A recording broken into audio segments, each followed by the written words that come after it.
This is a tutorial on how to use the chain rule for finding derivatives. You use the chain rule when you have compositions of functions, that is, a function inside another function.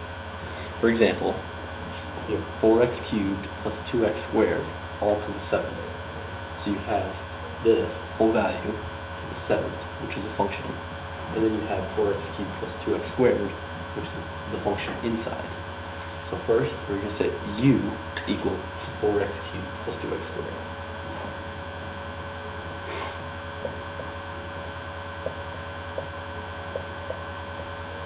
So that means that y equals u to the 7th. So now, if you find the derivative of u with respect to x, du dx, and we multiply that by the derivative of y with respect to u, y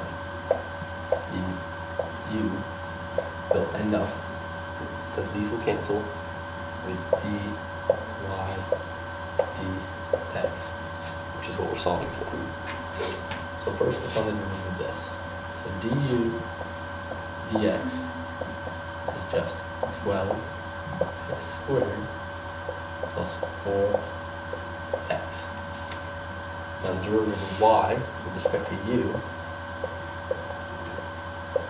is just 7u to the 6th. So now we're just going to multiply these two with each other. We got 12x squared plus 4x times 7u to the 6th equals du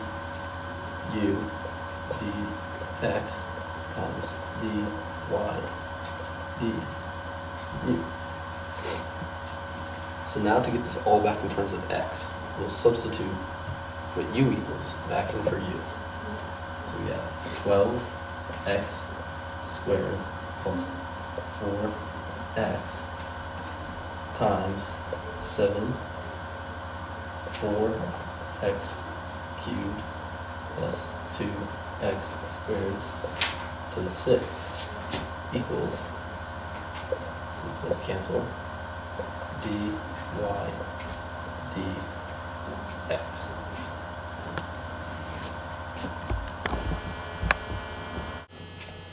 Sometimes when making substitutions, as in the last example, it can be hard to keep track of all your variables.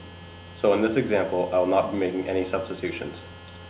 This example has 3 functions. The first function is the sine function. The second is this piece right here, squared. And the last is just the inner function, 3x plus 4. In order to find the derivative of this function, I'm going to isolate all 3 functions and then multiply the derivatives of all 3 together. I'm going to start with the outer function, which is the sine function. The derivative of the sine function is the cosine.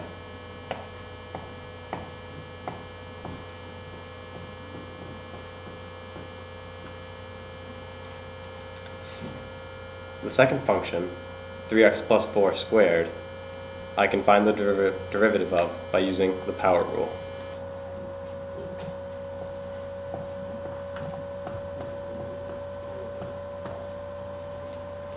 The final function, 3x plus 4, has a derivative of just 3. Now that I have these 3 derivatives, I can multiply them all together to find the derivative of the entire function.